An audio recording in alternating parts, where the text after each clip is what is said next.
To believe there is no God is not actually to make the world simpler. It is to make the world unintelligible, without sense, without meaning, and without logic. It's to believe that this vast array arose from nothing and that it will return to nothing. It's to believe that morality, the basis on which all human beings either base their conduct or claim they should base their conduct, is ephemeral, is created by us, can be violated by us, really, in the end, is as much of a human contrivance as this podium, this stage, your clothes, your car. And means as much ultimately, because if you decide to violate it, there is no order built into the universe, because there is no intended universe. Which means that not only is there not a moral order, but really the illusion that somehow you make choices in this world is just that, an illusion. Without a God, where do you get your free will from? You don't get it from your genes, you don't get it from your environment. It's an illusion, and everything you have decided from coming here this evening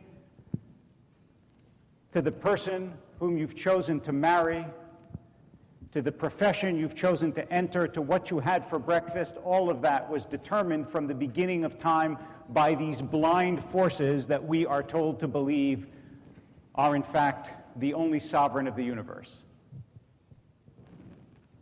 But there is more than that. We also have to believe that every human being throughout history, millions and billions of them, who have been captured by a sense and a vision of something greater than themselves, who have felt transcendence, who have lived in sanctity, who have believed that they are connecting to something, to someone, to divinity, to eternity, that they are all fools, dullards, that in fact all their promulgating is poison and all their believing is lies. That everyone that we would call a saint or a tzaddik was in fact credulous, gullible, beguiled and wrong. And worst of all, it means that the person sitting next to you, into whose eyes you can look, was just an accident of ancient chemistry, is all synapse and no soul, is just material. There's nothing noble about them any more than there's anything noble about pure chemical, biological life.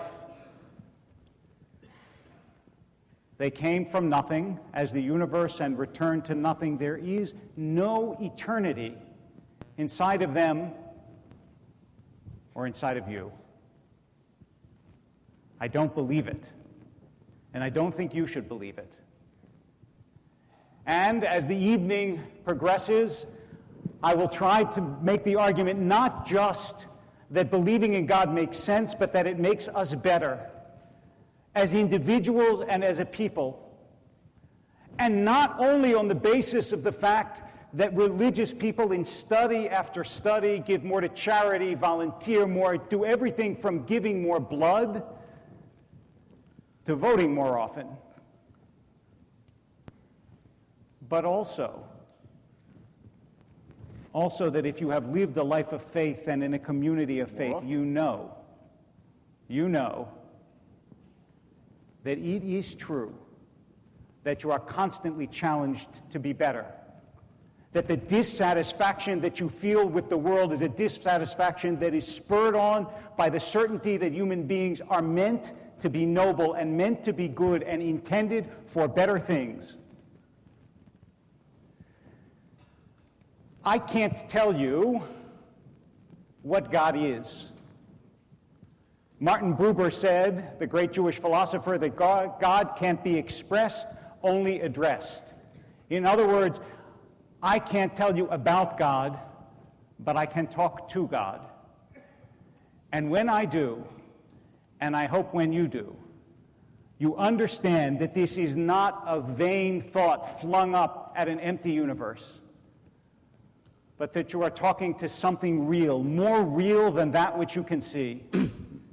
And that if you don't believe in the reality of the intangible, the invisible, that which you cannot see, then you have a peculiar form of blindness.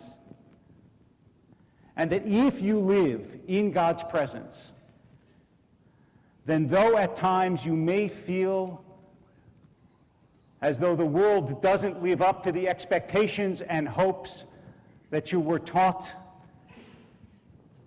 that it doesn't always realize what it is that you believe God's world should be, you know that there is hope, that there is possibility, that faith is real, and that God is present. Thank you.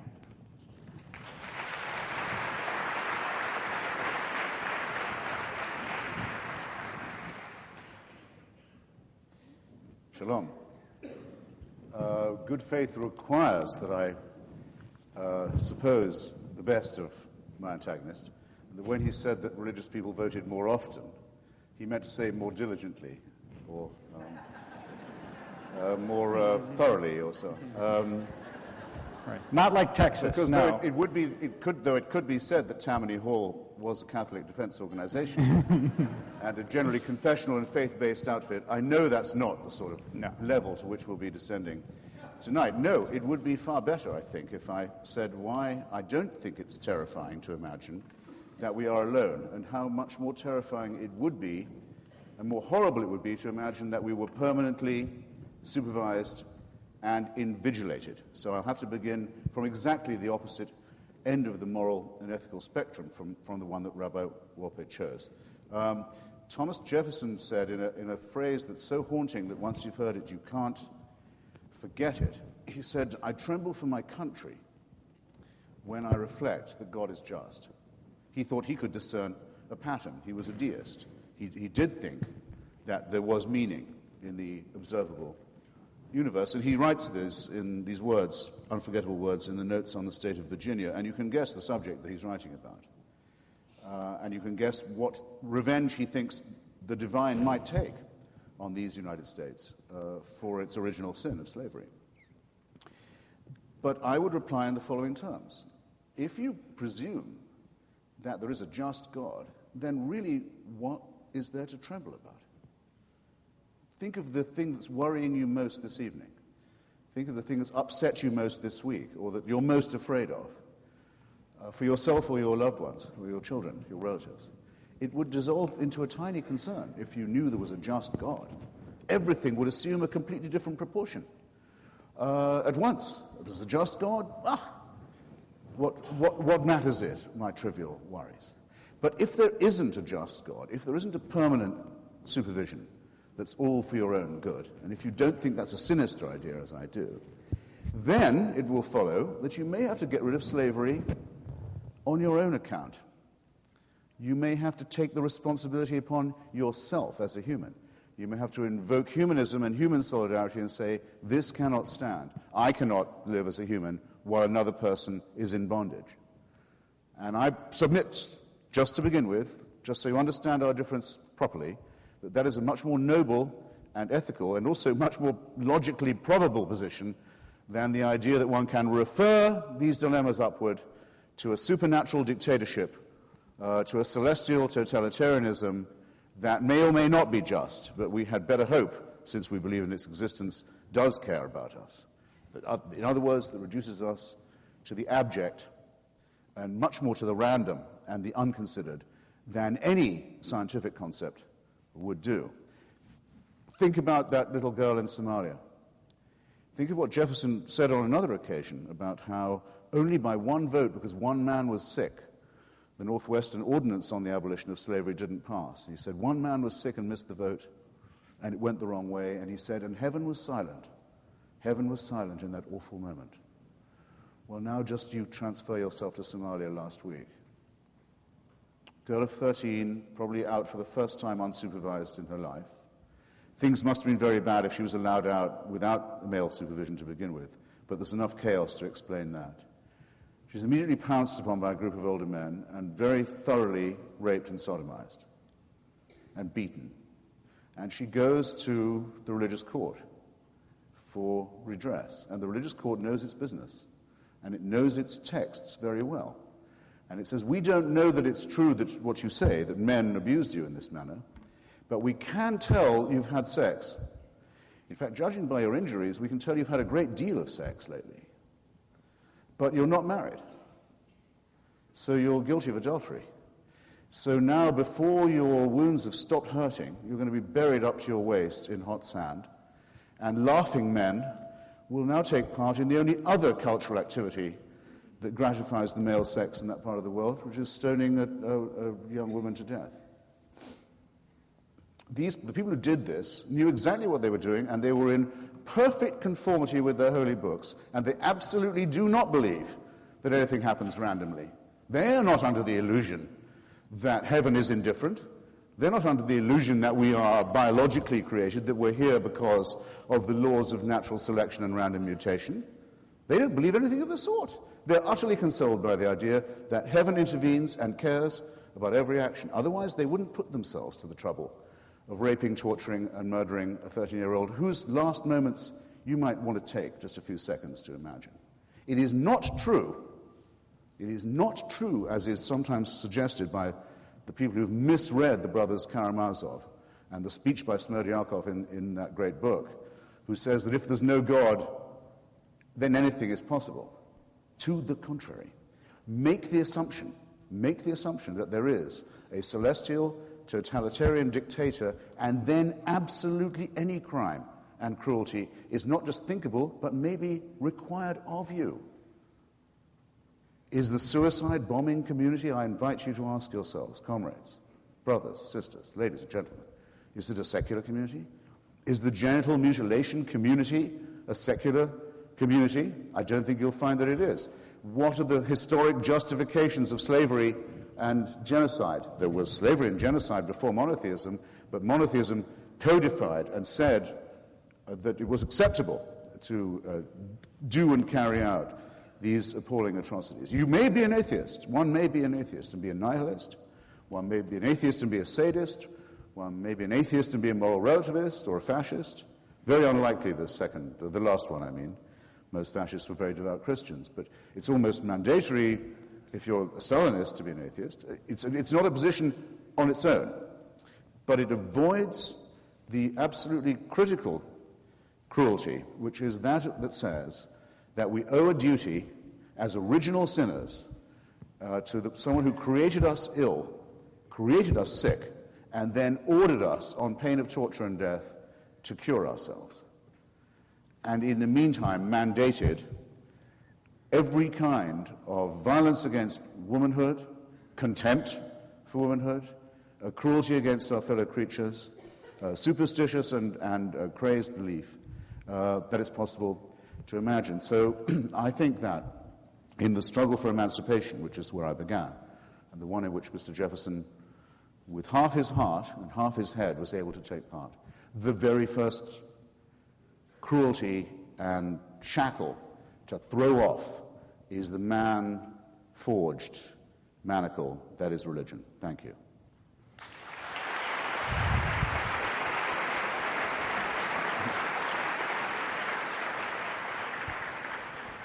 I want to address mistakes both large and small, and I want to start with large. First of all, if you believe that religion is what causes violence in human society, then you have to look at human society when it was without the monotheistic faiths. Mr. Hitchens talked about what the world was like for Greece and Rome and Assyria and Babylonia and all the ancient cultures who committed serial genocides but didn't feel that that was against their principles. And in fact, why did Rome fall? Because, according to the greatest historian of the Roman Empire, Gibbon, Christianity was too peaceful. And all these Roman soldiers that slaughtered took on these Christian ideas of pacifism and self-abnegation, and the barbarian hordes came in and overwhelmed them. And even though it is true that religion sometimes mandates terrible things, that's terrible religion. And when you extract it from the world as happened from the French Revolution on. What you get are the Napoleonic Wars, World War I, World War II, communism, Nazism. As horrific as some of these things are, is there anyone who can say that the explicitly atheistic ideologies of communism and Nazism, and I was interested that Mr. Hitchens began his address by saying, comrades, those ideas, I'm just noting. Bring it on. Those ideas resulted in the systematic slaughter of untold millions of people, all in the name of an ideology that burned churches, expelled God, and said that essentially what we are is just animals. And then there were mistakes that were smaller, like genital mutilation. By this, what Mr. Hitchens means is circumcision. And I just happen to have an article here. It's remarkable. That circumcision cuts the rate of HIV infection in heterosexual men by more than 50%, and the results were so striking of this study that the National Institute of Health decided it would be unethical to continue the study, so they stopped it and joined the World Health Organization in advocating circumcision worldwide, or, as Mr. Hitchens would have it, genital mutilation.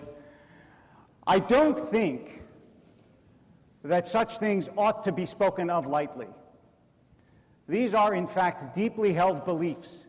And there are fanatics and fundamentalists in religion as there are outside of religion, but that is, after all, not the essential content of religion. In fact, the essential content of religion is not that heaven intervenes all the time. It isn't true that religious people expected God to end slavery. After all, the humanists of the ancient world, Lucretius, Epictetus, Epicurus, none of them objected to slavery. It was Moses who freed the slaves. It was John Brown, an evangelical, who worked for abolition in America. It was Wilberforce, an evangelical, who worked for abolition in England. In fact, the idea that slavery is wrong is an idea that has religious roots in the notion that every human being is in the image of God, therefore every human being has the right to be free. If, after all you are is an animal, why is it wrong to enslave you? There is no rule above you and me, and power makes right. And that is what the brothers Karamazov was warning against, and that is what Nietzsche celebrated, the idea that not goodness, not God, but power is the arbiter of the world. The 20th century tested that idea, the idea that power should supplant God, and the result was the most savage, bloody, regrettable, and awful century in the long and difficult history of humanity. We know better now, and we shouldn't fall for it again.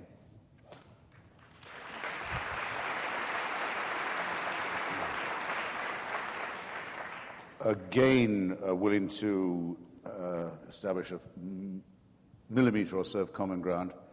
I will say that you're right, nothing to do with my penis should be taken lightly.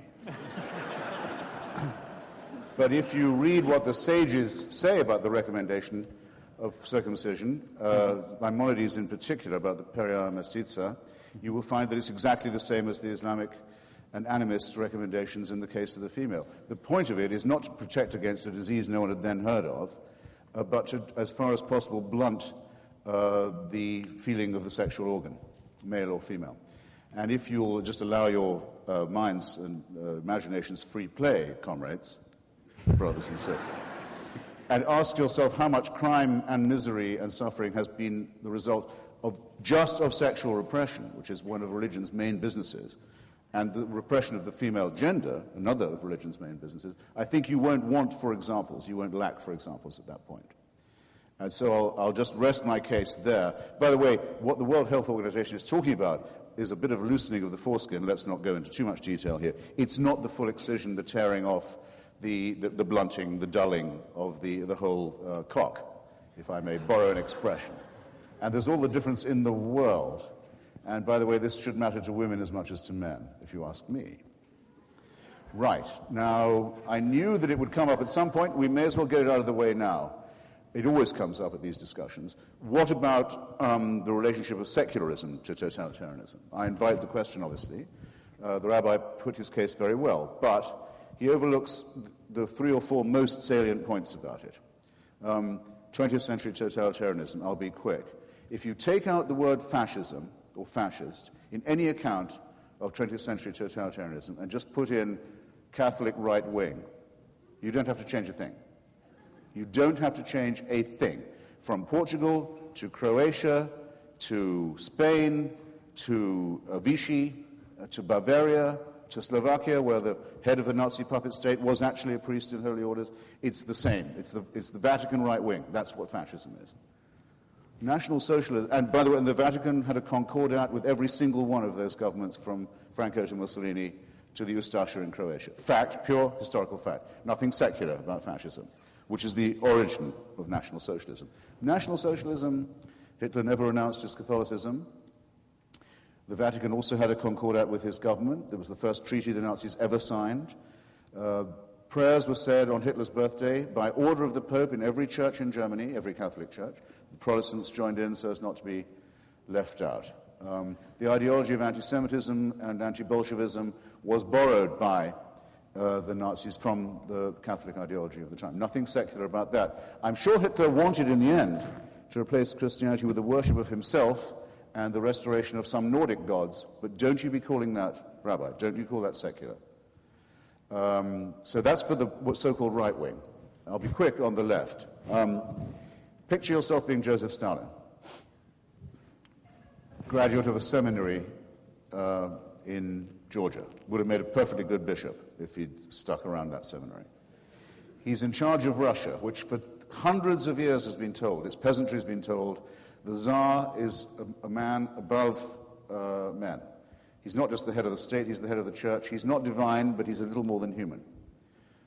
Serfdom and Tsarism justified completely by the Russian Orthodox Church. You have a huge reservoir of credulity and servility ready for you to exploit. You shouldn't be in the dictatorship business if you don't mimic that. Stalin invents an inquisition. He invents the show trial. Doesn't have to invent it, he borrows it. He borrows the idea of the devil, the permanent evil, trying to undermine his rule. The idea that the leader is always to be thanked, that there are miracles in the form of Lysenko's biology. It's nothing but a religious state in mimicry and simulacrum.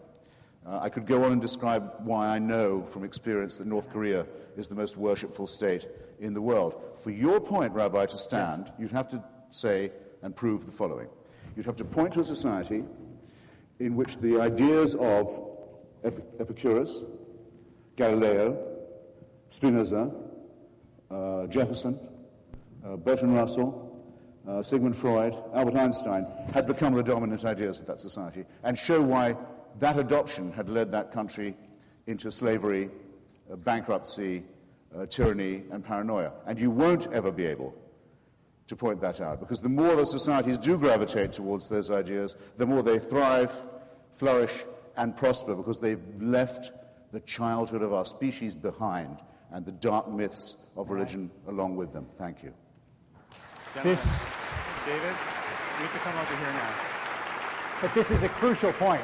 This really is a crucial point. Can we stand up here for one more second and just finish thrashing this out? Sure. Okay. I'm not going anywhere. Oh, good.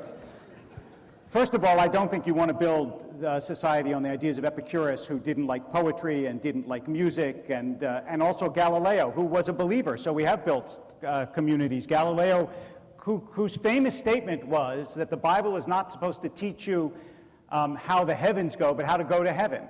But what you may not know is that he was quoting the Cardinal Bellarmine, who was one of the scientifically sympathetic cardinals in the Vatican. So the division is not as clear as you think, and frankly, I'm not sure you really want to build a society on the ideas of Freud, but maybe you do.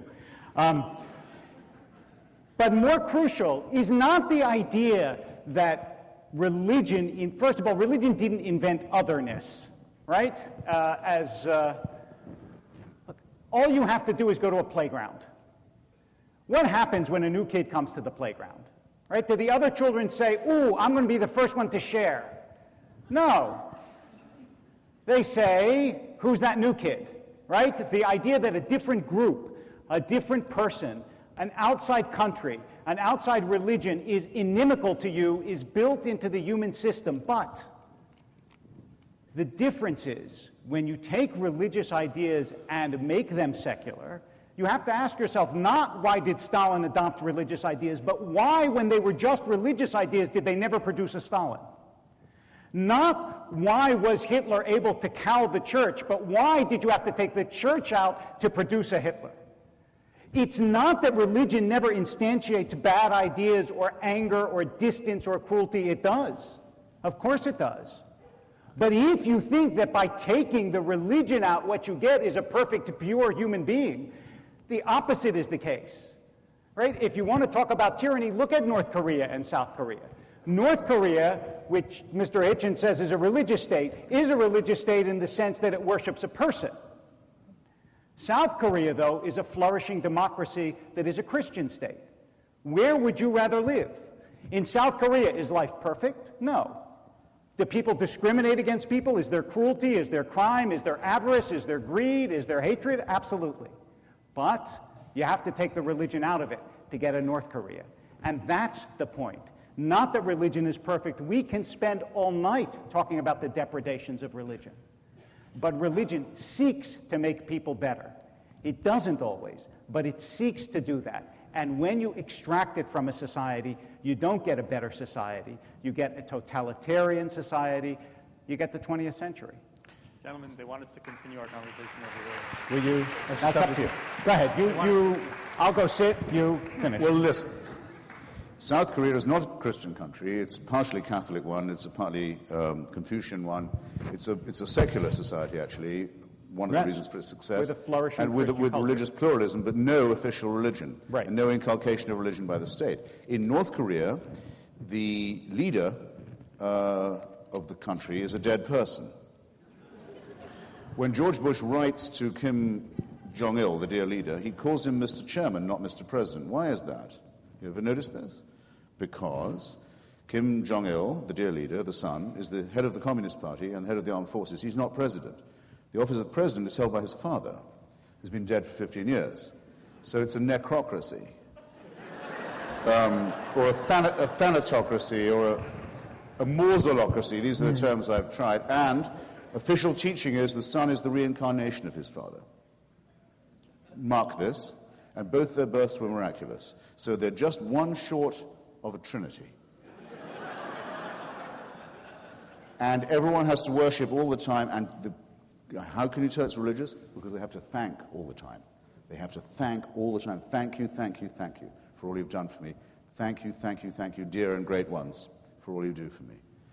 Just as they say will happen in paradise. But the difference is this, if there is one, at least you can fucking well die and leave North Korea. You can defect that way. You can't get out of monotheism that way at all. It's when you die that the supreme leader really starts to work on you. Are you glad this happens? You think this is freedom, this is emancipation? I pity you if you do. And I'll repeat to you now, we'll move, I'll abuse my position, ask the question I asked you at the shul in Park Avenue. If you could have your way and you saw a new child being born tonight in Saudi Arabia, would you wish that child to grow up as a Wahhabi Muslim, or would you hope that he became an atheist? I think a lot depends on your answer. I'll answer. Sure. And I'll sit down. First of all, I'm sorry, go ahead, please. First of all, I just want to say that I decline your offer to defend the Trinity. But the answer is that those are not the only two choices. And that's in part what I think is objectionable about the approach. You're suggesting that either you are an out-and-out atheist, or you must have some sort of fanatic, awful, cruel belief in one or another sect of religion. And what I'm saying is, what I would want for that child is that he would average the approaches and end up to be a moderate Muslim, as there are hundreds of millions in the world, And that would be far better, not only for Saudi Arabia, because maybe he would influence some of his co-religionists, but also for him, because I think his relation to God would be more authentic. Well, I mean, that's a beautifully warm and furry reply.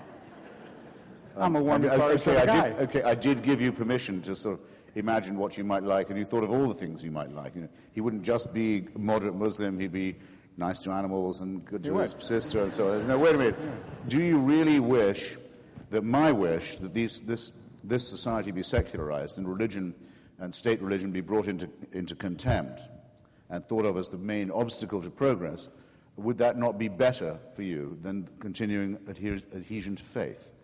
I still think that's a perfectly good question, but I accept your answer to it. It's the sort of equivalent of my saying to you, would you rather that child be born a Stalinist or a conservative Jew? And you would say, those aren't the only two choices. And I would say, you know what, you're right, they're not the only two choices, and I hope that you'll give me the same concession. It seems like by the way, you can be a Stalinist and a conservative. It seems like what you're getting at is, well, a couple things, but one was a question I had for you, Christopher. What is wrong with a moderate religion?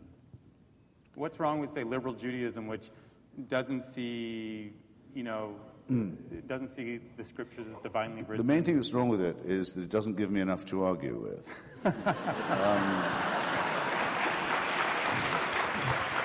And there's something, and that I find, I have to tell you this, I find there's something a little bit cowardly about it, and evasive. The night before I first debated Rabbi Wolpe in New York, I was debating with Douglas Wilson of Christianity Today, who's invited me onto his website. We've produced a book together. We've done a little dog and pony show together. And I was mentioning how religion makes people behave worse. And I gave, as my example, one of the Old Testament commandment to exterminate the children of Amalek, down to the last one. And the only way you can incur the disapproval of the divinity is by leaving one child alive. A very stern disapproval, too, if you don't absolutely complete the extirpation. And Douglas, who's the rector of a big church in Moscow, Idaho, and a very important figure in Calvinist circles, says, well, yeah, but that commandment is absolutely valid. I take it very seriously, he said. If I could find an Amalekite, I'd be absolutely sure to rub him out, and down to the last kid. Now, then I know that here's someone who really thinks that these books are the Word of God. If I run into someone who says they may or may not be the Word of God, I like some bits about them, some bits are okay, make people behave more thoroughly, some bits not, well, we discard those bits. I begin to feel that there's something, well, a little morally slushy going on. It's like what the Catholics call the cafeteria Catholic, or the cafe Christian, the a la carte Christian. Yeah, well, I don't like the bit that says I've got to stone adulterers, but I do quite like the bit that says, come on. Is this stuff divine revelation or not? Has God revealed himself to us or not? Do we owe God a duty or not? Is morality what we think of as human solidarity ethics, or is it doing God's will? These questions demand answers. And I'm just not impressed by people who say we can have it any which way we like. That's hedonism, not religion.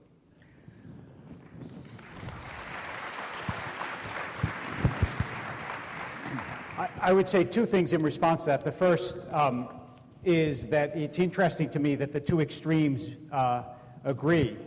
That is, that the fundamentalists are under the impression that they follow everything in the Bible, and that the atheists are under the impression that it's only legitimate if you feel you follow everything in the Bible. In fact, life doesn't work that way, and neither does religion. If you say to somebody, for example, do you punish your children? The answer is never yes or no. It's under certain circumstances, if they do certain things. Sometimes I do, sometimes I do it this way, that's life. Life is complicated, life is messy, and if you will, life is slushy. It's not so simple as to say, this is the clear line, and that's what we always do. So, in fact, religious people don't want their ability to think taken away by the fact that somebody says, this is the only legitimate religious position, and anything to the left of that I find, what did you say, unimpressive. Some of the most impressive religious people I know actually think the commandments through for themselves and in their community, because their assumption is that this is a partnership. And that's why... Partnership? Yes. With who? With God. And that's why... I didn't make this up. You didn't make that up? No.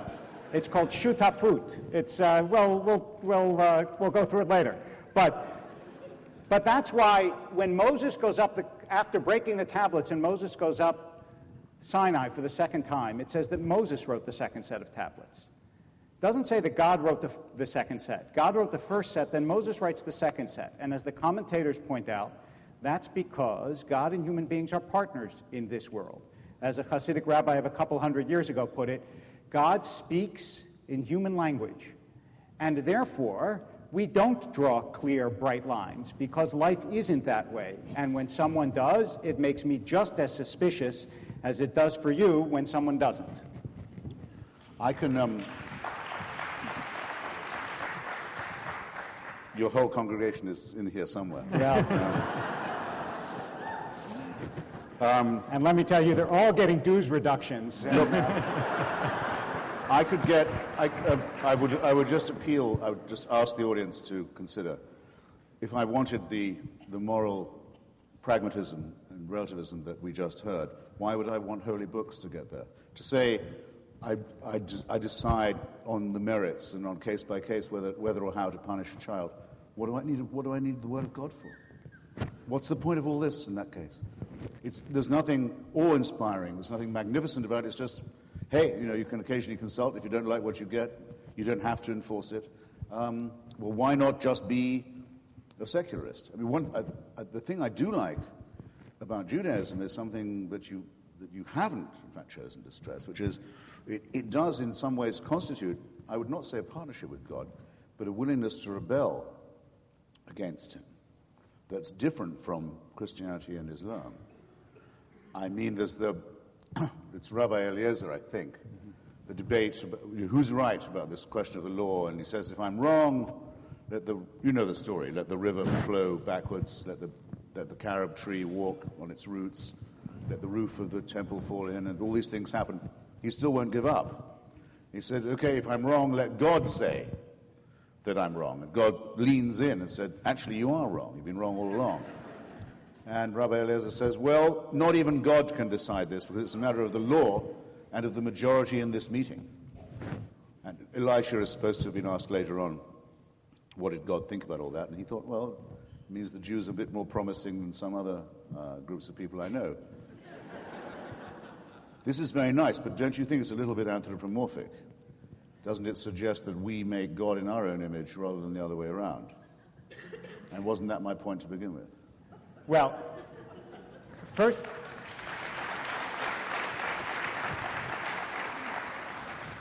I didn't actually anticipate as I was coming here this evening speaking these words, but I agree with Mr. Hitchens' Talmudic citations. What God says at the end of that story is, my children have defeated me, and the idea that people rebel against God is, I agree, I mean, from Abraham on, it is a beautiful and powerful idea, but I invite you to consider that it means nothing if there is no God against whom to rebel. No, that would mean the story of Prometheus. Your congregation just grew a little bit. They'll clap anything. I hope so. That's part of the intent of the whole... No, you can rebel against the idea of God as being tyrannical. In order to admire Prometheus, stealing fire from heaven, and saying we break the monopoly on warmth and flame that is cruelly held by the gods. You don't have to believe that there are gods doing that. You just have to admire the spirit in which Prometheus is exerting himself. It would be just like saying, I can't say I'm an atheist without admitting that there's a God I don't believe in. No. That used to be known as the ontological proof. It's now known as the ontological fallacy, which is exactly what it actually is. Well, but you say you don't like Epicurus. There are things I don't like about him either, but the other great thing about Judaism, potentially, latently, is this. It says the struggle is between Athens and Jerusalem. The word for heretic is Epicurus, the Epicurean. So it forces people to confront the idea of Greek philosophy as a possible alternative explanation of reality, of the origins of the cosmos and of the species. And it's the reason, I presume, why the large majority of Jews in all countries have now become secular. Because their own religion taught them to think like Greeks. Not bad. But in that dialectical, sense, you might Christopher, say. in that Comrades, sense, dialectics at last. What differentiates religion from any other human invention or endeavor, in the sense that, you know, anything we do is imperfect, anything we do runs in fads? Aren't we talking at the end of the day that religion is a tool, like logic is a tool, like politics is a tool, and humans can use or misuse any tool? No, I don't think so, because it's a reification. It says you're born unfree. You're born with original sin or with a duty to a stern parent. And a stern parent who won't quit. Let me say what I mean. I mean, my education is actually more Christian than Jewish, but these things coincide to a certain extent.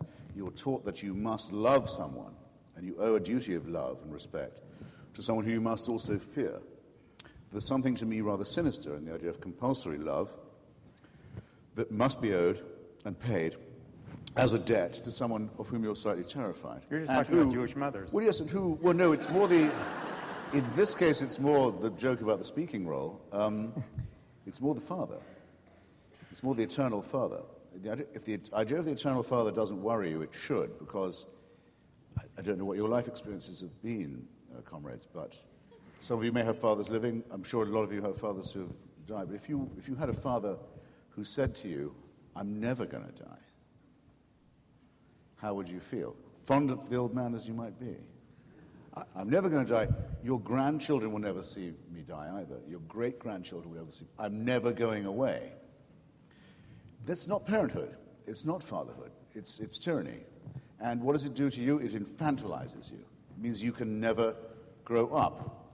And though my favorite example, my favorite metaphorical example of religious belief as the origin of totalitarianism compares God a bit more to Big Brother than Father, you'll see that the same point holds in that way too. So, who wants it to be true that they can never break away from an absolutely unalterable authority? It's quite different from every other man-made illusion. And I believe that the emancipation from it is the first emancipation that we have to conduct for ourselves.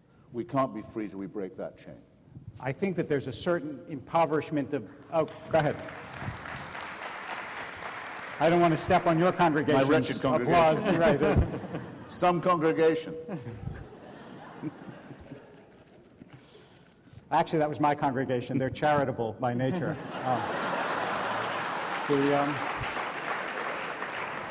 I think there's a sort of impoverishment of imagination here, and I want you to see how this is working. I believe, no, I don't, but I'm going to step into my my friend's shoes here. Can I call you that? Okay, thank you. Help yourself. Thank you. I'm going to try now. I believe that God is actually just a projection of my human father, and therefore the idea that God will never die terrifies me, because I know that if a human father never dies, it would be terrifying. Realize that this is an inversion of the way it actually works. The whole point is that God, we use the metaphor father for God because we can't conceive of what God is like.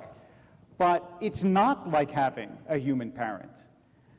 The idea that you have a creator who loves you, who cares for you not only in this life but beyond, is anything but terrifying, and most religious people in healthy religion don't experience it as terrifying.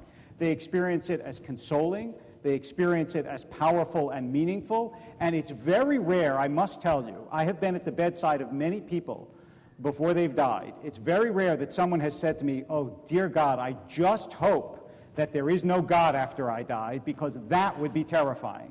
In fact, the exact opposite is what I always hear, which is, look, Rabbi, I don't know what's going to happen to me after I die, but I really do hope that there is a God, because I hope that there is something after this, and I hope I will be embraced. And they don't think of it as a tyranny. They think of it as the opposite of a tyranny, which we call love.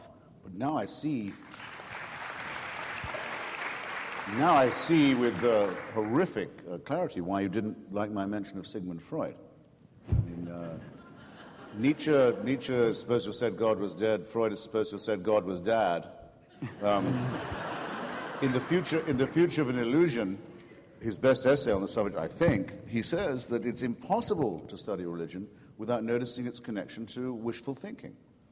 That people would like, as they expire, to think, I'm not going anywhere, I'm just going into the arms of a loving Father. Yeah, who wouldn't like to believe that?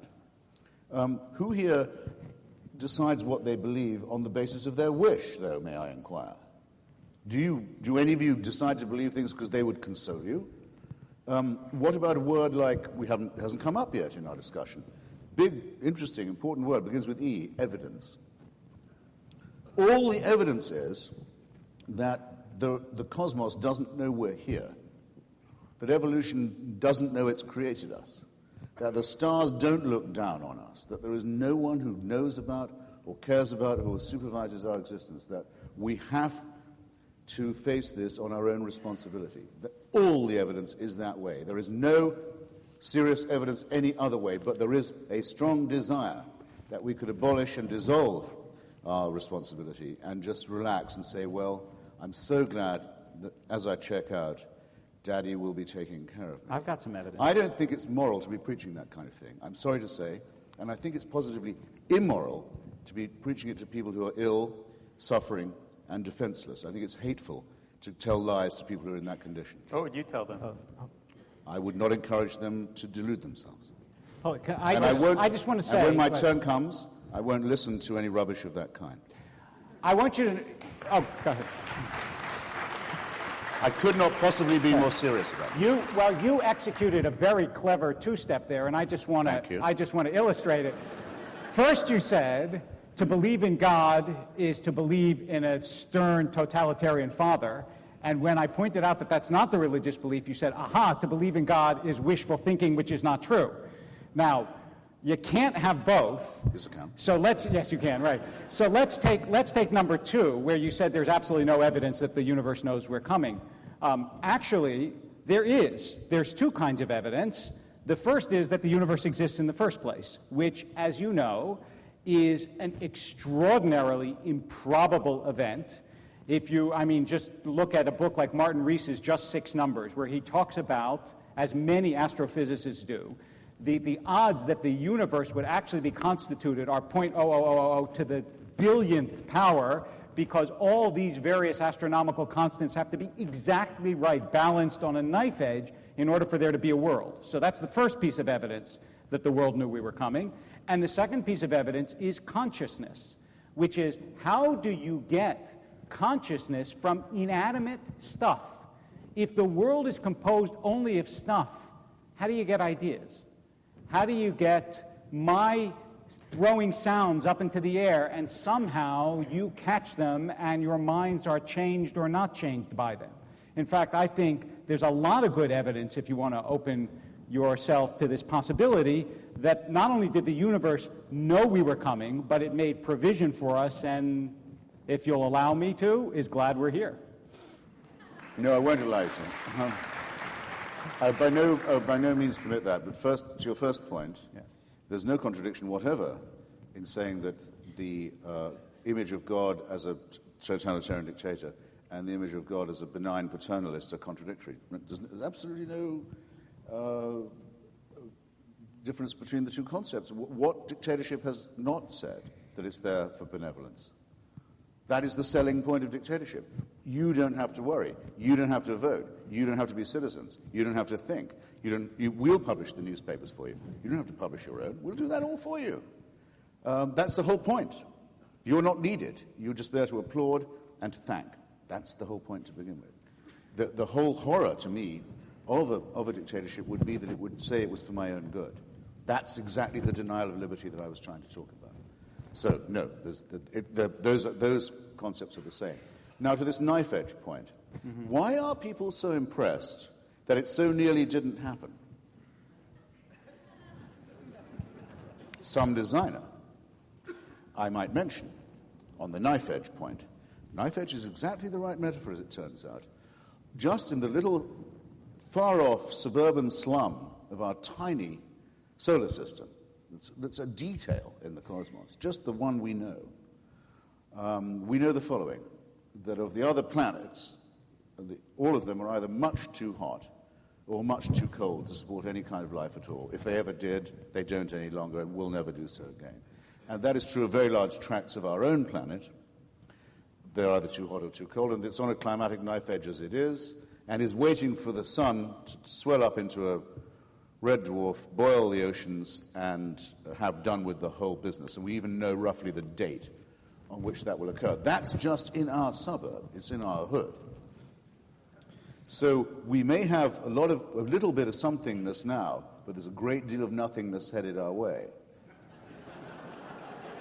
Some design, huh? They were waiting for us. It was waiting for us to occur, for you and me to arrive. 98.9% of every species that's ever been on Earth has already become extinct. So if there's a creator or designer, and I can't prove there isn't, who wanted that, this designer must be either very capricious, very cruel, very incompetent, or very indifferent. Grant him, and you must grant all that. You can't say, oh, what a welcome. What a table was spread for us to dine at. And then... may I... and you know what? I'm now going to have to ask you something. Go ahead. Do you or do you not... Well, I'll say one thing and I'll ask you another. In the night sky, ladies and gentlemen, you can already see Lawrence Krauss's columns on this and on the rate at which the universe is continuing to expand, the red shift, the way at which the Big Bang is still blowing us hugely further apart so that you can see the heat death of the universe actually coming. We know the date of that too. Well, in the night sky, you can now see the Andromeda Galaxy headed on direct course for ours. It's coming. We know the date when that will happen too. That's when our somethingness, even more nothingness, will... It's just a matter of which of these occurs first. So that's what the capital E evidence is, and there's no counter-evidence for it. So I have to ask you a relatively trivial question, but it's one with major implications. Do you think that Jewish people have a special covenant with God? Okay, not? So good. Now, do you? Hold it. No, you can't give a 5-minute speech and then say yes or no. I will answer that question. I will answer the question. Just a minute. No, just a minute. First of all, I didn't say you had to say yes. First of all, but if you don't say yes, hold on.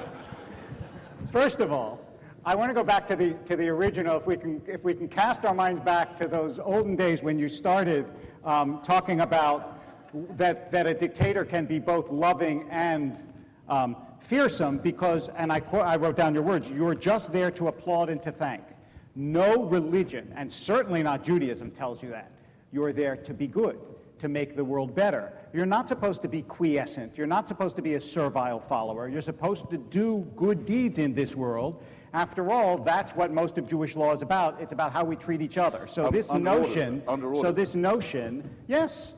this notion that, I mean, in the same way that a parent says, treat your brother nicely, if that's under orders, yes, you get to obey it or disobey it, but there is a moral order. That's the whole idea of orders. Wait, you hold it. You'll get your chance, I promise. I know you will. No, I'm just rolling my eyes. Second, okay, eye rolling is fine. We do that. I mean, just ask my congregation. Second, you said, why should we be impressed that it almost didn't happen? Well, that's exactly what's impressive, right?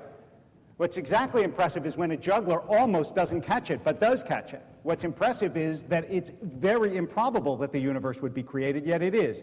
Now, you point out that there's, evidence that the world is expanding and will be destroyed. I hate to invoke him, but it's so appropriate here. Remember Woody Allen's movie Annie Hall. So, in Annie Hall, there's this wonderful scene where he remembers himself as a kid. and he won't do his homework. And his mother says, "Why won't you do your homework?" And he says, "Because the universe is expanding." And she says to him, "Brooklyn is not expanding." And I bring this up because... No, and she adds, "What is it, your business?" Right. I bring this up because, first of all, it does not invalidate the value of human life that in 500 million years, this part of the solar system may not be here. And, look, there is a midrash, there's a rabbinic story that God created and destroyed many worlds before this one. It says nothing about where we will be in 500 million years. We may be elsewhere. The design, in fact, may be more intricate, complicated than you might suppose. As to whether the Jews have a special covenant with God, my answer to that is absolutely, but that does not preclude other people having special covenants with God. The idea is not only the Jews have a special covenant with God. The idea is that it is possible for human beings, for groups, for religions to create a special kind of relationship that gives them a special mission in this world. So for me, it's not a problem, because it's not actually my job to argue Judaism's superiority. It's my job to argue its excellence, and part of that excellence is our covenant.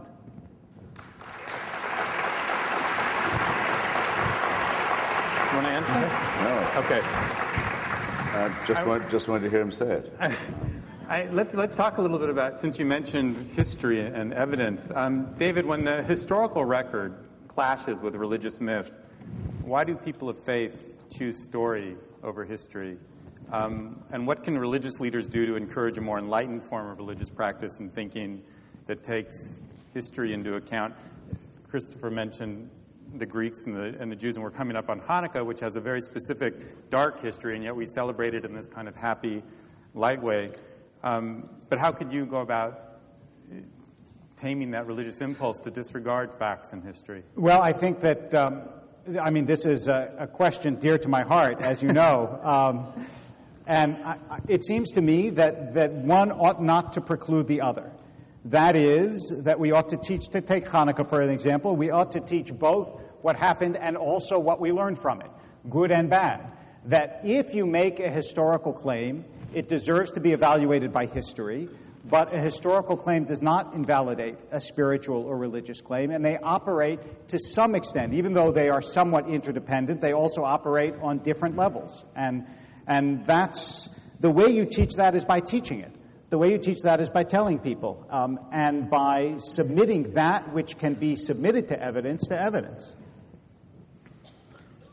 As far as I understand it, the Hanukkah story isn't particularly discredited as a historical one. I mean, it is a rebellion by Jewish fundamentalism against the Hellenization of Palestine. It's the restoration of orthodoxy by force, by the Maccabees. Obviously, a lot of it has accretions of myth and legend to it, but something like that certainly did happen, and it's regarded by people like myself as a great tragedy that the Jews did not continue with Hellenization, because I think that humanity would have been hugely better off if Jews had turned to Athens and away from the smoldering altars and the circumcisions and the animal sacrifices. And we could have had slavery and the Peloponnesian War and the Melian massacre. A whole lot better. Yeah. A whole lot better if they'd... Depends what you want, Depends what you want. Well, it's taken a long time, but that's the way that most Jews have, in fact, decided to resolve it. And I don't think you can say that that's been a mistake, because all of the real impressive achievements have been in diaspora and in secular society. But by turning away from the ghetto and from rabbinical control. Do you not and from the fear of a non-existent God. Do you not believe that a great deal of the achievements of Jews in all areas of life have been motivated by religious ideologies and religious ideas, by prophetic ideas, by ideas of commandment and Torah and so on? I mean, it seems to me that Absolutely don't think that. You don't think so? No, I don't. I think the heroic age of the Jewish people begins with the excommunication of Baruch Spinoza. Okay. Everything starts with that. Oh, I'm sorry. I say that the heroic age of Jewish emancipation and of Jewish contribution to science, medicine, philosophy, everything else begins with the moment when the fools in the Amsterdam synagogue decide to get rid of Baruch Spinoza and describe him as a revolting heretic and make him go through form of capital punishment and attract for this the applause and approbation of the Protestant and Catholic authorities.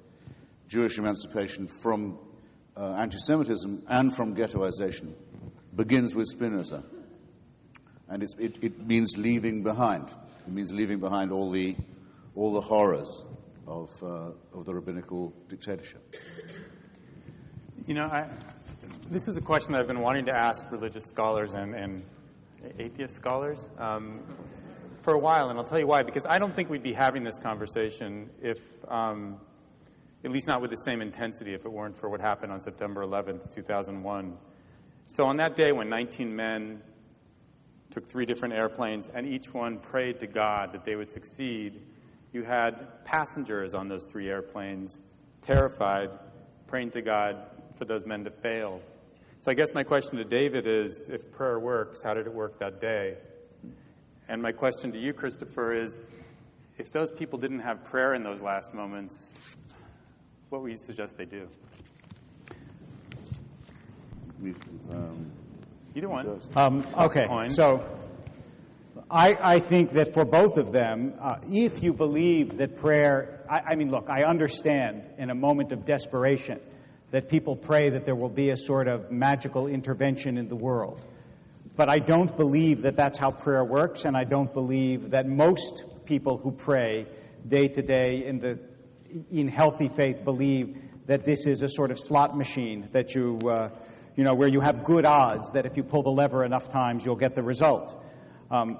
For myself and for people I know who've gone through difficult times and sickness, I know that what you pray for is intimacy and closeness, and that you not be alone. I don't believe that because I was sick and prayed that God said, okay, well, Wolpe prayed, so I'm going to save him. In fact, I believe what Leona Medina said already in the 17th century, and he's following a long tradition of commentary. I mean, even in the Talmud, it says that there's no reward for mitzvot in this world, which the rabbis understood. What Leona Medina says is if you saw a man who was pulling his boat towards the shore and you were mistaken about sort of mechanics and motion, you might think that he was pulling the shore towards his boat. And the same thing's true of prayer. A lot of people pray and when they think that they're changing God, but actually if they pray well, what they're doing is changing themselves. And if you ask me, just as in every other human activity, there's good prayer and there's bad prayer. The prayer that says, God, help me kill these people, is distancing you from God. The prayer that at the last moment people say because they know that they're facing their death and they don't want to face it alone is the prayer that draws you close from God. And I have no doubt that those prayers were, in this sense, answered.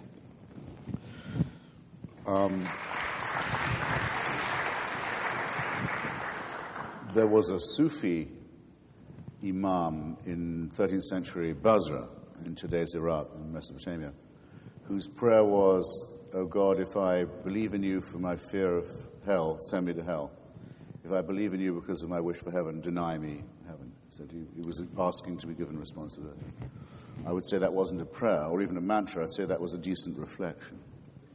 You're, of course, quite right that on the 11th of September 2001, we were forced yet again, as we are all the time, to confront the fact that faith by itself doesn't deserve respect, as we keep saying it does, that faith on its own is another form of fanaticism or substitution of belief for reason, and that's a sign of what a poorly evolved primate, mammalian species we are. The rabbi earlier appeared to pour contempt on the idea that we should think of ourselves as animals. Well, again, evidence counts, ladies and gentlemen. We are half a chromosome away from being chimpanzees, and don't you think it shows? Yes, of course we are animals. We're I think, a qualitatively as well as quantitatively better primate, but primates is what we are, and we know it. We even have the DNA to absolutely establish it. Nothing to be proud of or ashamed of, but a fact not to be denied. Now, we're lucky that there were people on one of those planes who didn't pray at all. They got out of their seats and they said, we're not going to let this plane fly into the United States Capitol in Washington, D.C. We're willing to give our lives to prevent people who are willing to commit suicide. In order to prevent that happening. No time to pray, time to act. Very important. That's what we should be grateful for. If they'd all fallen to their knees and invoked the deity, the plane would have hit the Capitol on an election day, by the way, primary day in New York, and I think during a joint session of both houses of Congress. And in case you don't know this, I live in Washington, D.C. That dome isn't made of marble, it's made of wrought iron. It would have melted on top of our legislators. And we'd never have got over it. Now, Douglas Wilson, my Christian antagonist, the other day said to me, see what a nihilist Hitchens is. He thinks that over Auschwitz there was only sky. He doesn't think that Hitler would be judged. Now, again, I didn't say I didn't wish he'd be judged. I said I don't think he was going to be. And he certainly didn't act, even though he had the blessings of Christianity and the Pope behind him. And no one in his party was ever even threatened with excommunication for taking part in the final solution. He didn't act as if he feared such a judgment. And the best book, in my view, on the final solution, the Endlosen, the Shoah, is Arno Mayer's book, Why Did the Heavens Not Darken? Well, I think this is a stupid question, because unfortunately there was only sky over Auschwitz. Heaven was indifferent in that moment. You didn't have to tremble at the thought that God was just. You had to tremble at the thought there wasn't a just God. A much worse tremble, if you see what I mean. But it's not all bad news, because it does mean that those who crash planes full of living people into buildings full of living people, shouting that God is great and believing it's going to get them to paradise, aren't going to get there.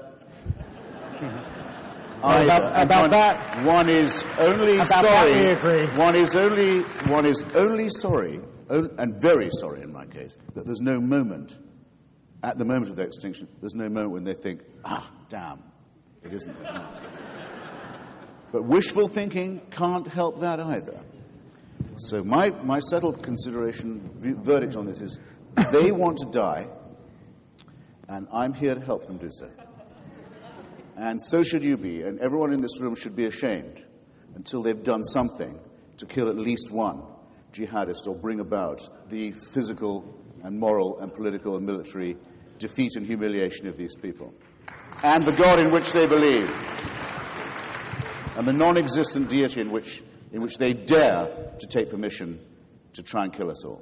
Christopher, have you ever prayed? Once for a hard-on.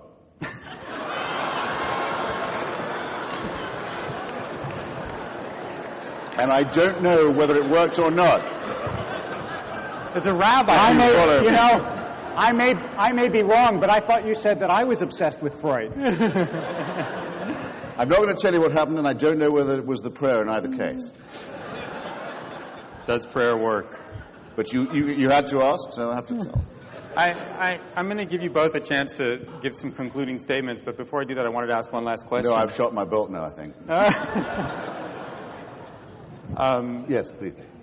Do either of you see, I mean, it's my job as a moderator to ask this, but it's also where I'm coming from. Do either of you see a middle ground where religion and secularism can borrow from the best insights of the other? Oh, I think unquestionably, in fact, that the middle ground exists right here. The middle ground exists right here. Maybe not on stage so much, but a religious society that is pluralistic and democratic and yet is inspired by the goodness that religion creates. Because, again, the truth is that in study after study, it's not just that religious people volunteer more. It's not just that they donate more blood. It's also they have more stable families. They have lower levels of drug and alcohol dependence. I mean, religion, it works in people's lives. I believe it works in people's lives because it's true, but also it does work in people's lives. So there is no question that a pluralistic, democratic, and religiously vibrant state is going to be a healthier, better place, even in places, by the way, since let me anticipate a question you didn't ask. Places like Sweden and Denmark, where people say, oh, well, they're completely secular and look how well they do. Are you aware of the fact that the vast majority of people in Sweden and Denmark, although they say they don't believe in God, identify themselves as Christians, have their kids baptized, get married in churches, the social solidarity that religion creates is not, in fact, substitutable by a secular lack of belief that says humanism will, in fact, bind us all together. The only thing that will bind human beings together is a transcendent ideal, something that, in fact, implicates all of us. Black, white, brown, yellow, Jew, Christian, Muslim, Sikh. What makes them all one? Not the idea that we're all one chromosome away from a chimpanzee. That doesn't create in me any moral obligation to you. It creates a curiosity about you, but no moral obligation. The only thing that creates a moral obligation that I cannot turn away from, that I have to do even when it's to my disadvantage, is that you're a child of God. Therefore, you're my brother or you're my sister. If that's not true, why should I be kind to you when it's to my disadvantage? Why should I care about you if I'm never going to see you again? Why should I leave, to take a trivial example, why should I leave that tip in the hotel room for the maid that I don't know, that I don't see, that I'm never going to see, and walk out impoverished by whatever number of dollars I leave her? Why should I do it? There's no reason to, if all I am is a trick of chromosomes. We are animals, that's true, but we are not just animals. We're also images of God, and that's why we owe each other this moral obligation, and without it, we don't.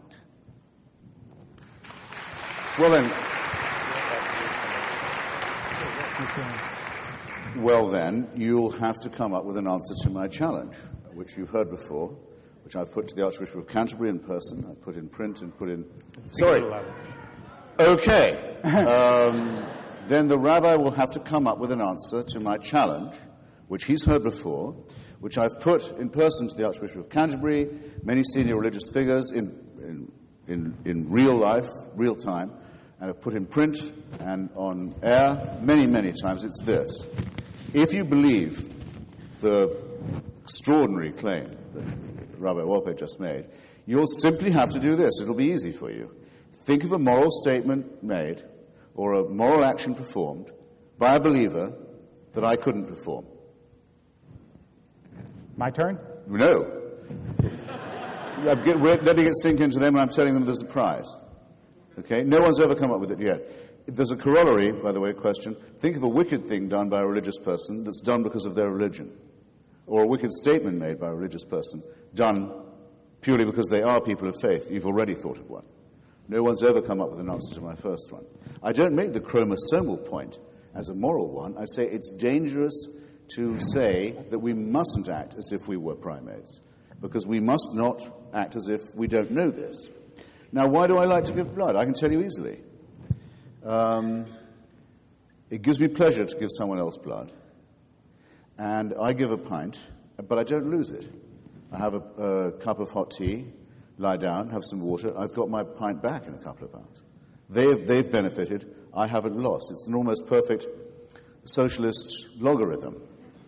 And I feel good about having done it. And it's red. And I will add, and I will add that I have a rare blood group myself, and I might need a blood donation myself one day, and I'd like to think that other people would be feeling the same way. There's nothing required except the obligations of human solidarity, which are not just chromosomal or mammalian. They're a little more noble than that, but I don't need divine permission to behave like this. What I need divine permission for was to say, I'll shed your blood because you're an Amalekite, or I will make your penis bleed because you haven't been genitally mutilated yet, so you're not down with the covenant. That's something, an immoral action, that you would require a divine ordinance to occur. So now, I was answering your question in reverse order. I'll be quick. Common ground. I don't look for common ground. What I look for is polarization and contradiction, because that's how progress is made. And of course, the best way to make a progress in an argument about anthropology, philosophy, morality, ethics, is with the religious. Absolutely. It's the necessary argument. Religion was our first and our worst explanation of things. It's what we thought before we had a germ theory of disease, before we knew that we lived on a cooling planet or around one, before we knew we lived in a solar system, before we knew any of this. It was our first attempt. Anyone who wants to think has to have a confrontation with religion. I'm not looking for common ground. No, that's silly. That's just compromise. That's bipartisanship.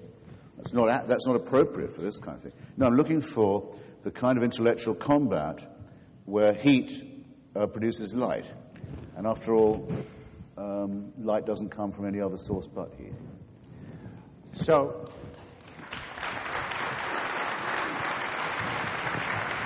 I actually believe that I answered Mr. Hitchens' challenge. He doesn't think so. I'm going to leave it to you, and then I'm going to make my last quick comment, and then I think we're wrapping it up.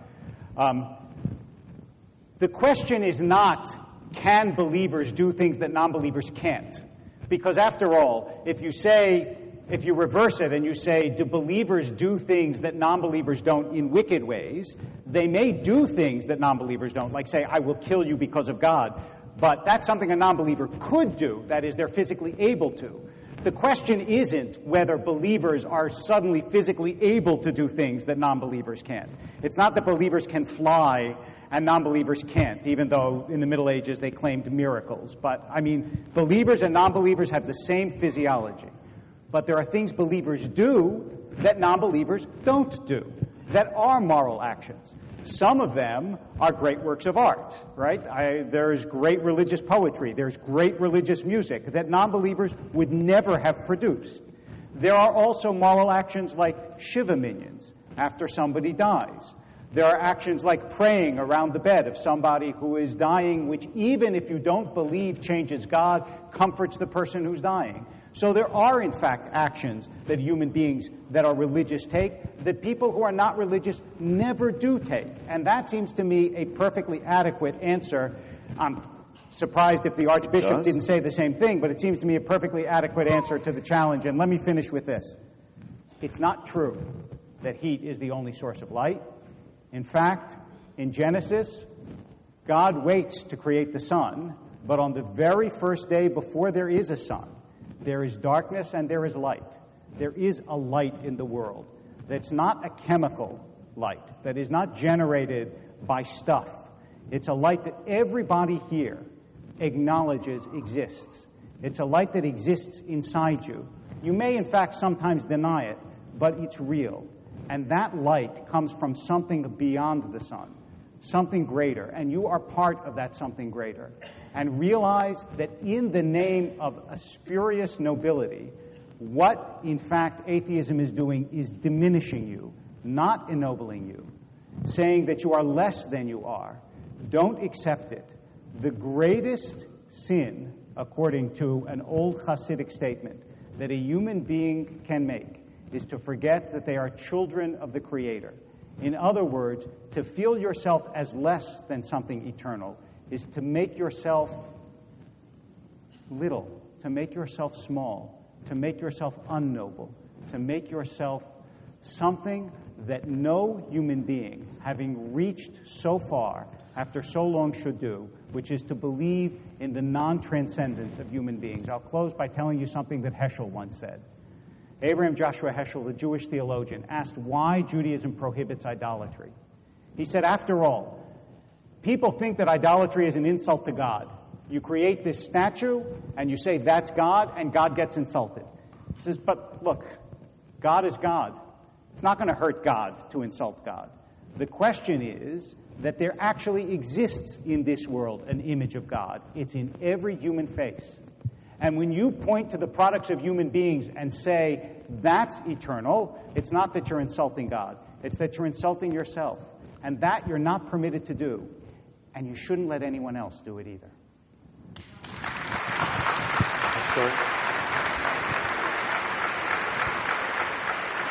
I mean, it's been remarked about Genesis that God says, let there be light, and then later says there's sun, moon, and stars.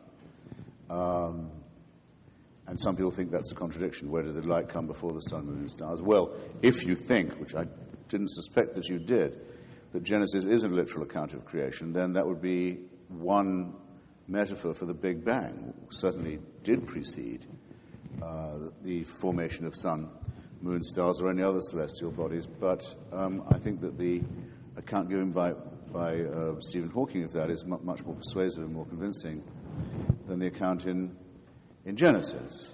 In other words, you don't need the creator account. We have further and better and more beautiful and more awe-inspiring and more transcendent explanations than the burning bush or the finger of God or Noah's flood.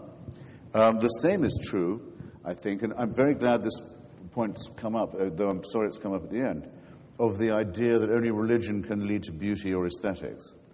For example, Verdi did compose a wonderful requiem, and many other devotional pieces of music. Didn't believe in God at all, but he could do that.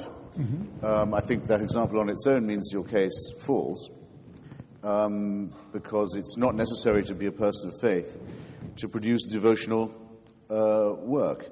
We only know of the great period of Baroque and Renaissance painting and architecture and music and so on, that it would be very, very dangerous indeed to be a practicing artist or composer and to be an atheist. In fact, it wouldn't just be you wouldn't get much business sent your way. You might have a very protracted and painful death that would also be inflicted upon your family. So that you should choose a test like that as one of religious contribution to the ethical life.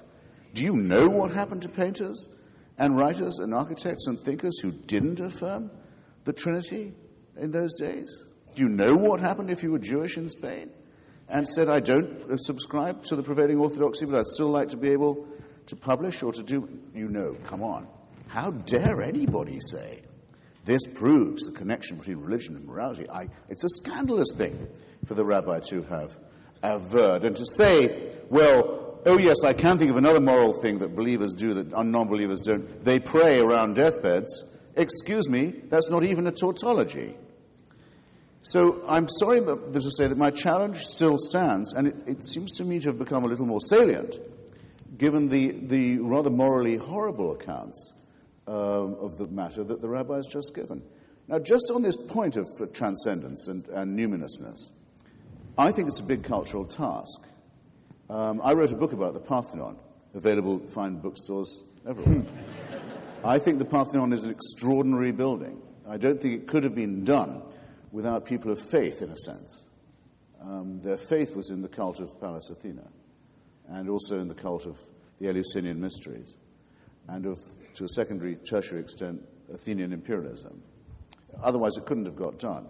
Well, I appreciate the Pantheon very much. Its wonderful symmetries, its extraordinary sculptures, and so forth. But I take no part or stock at all in the worship of Pallas Athena, neither do you, or in the Eleusinian mysteries, which may have included human sacrifice, probably did, or in Athenian imperialism.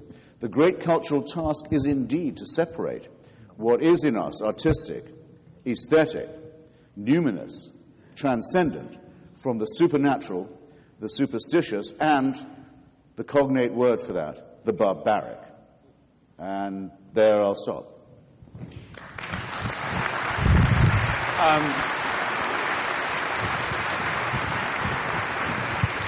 I just want to thank both our speakers. I want to thank the American Jewish University and all of you for coming, and I really want to give another round of applause for our speakers who are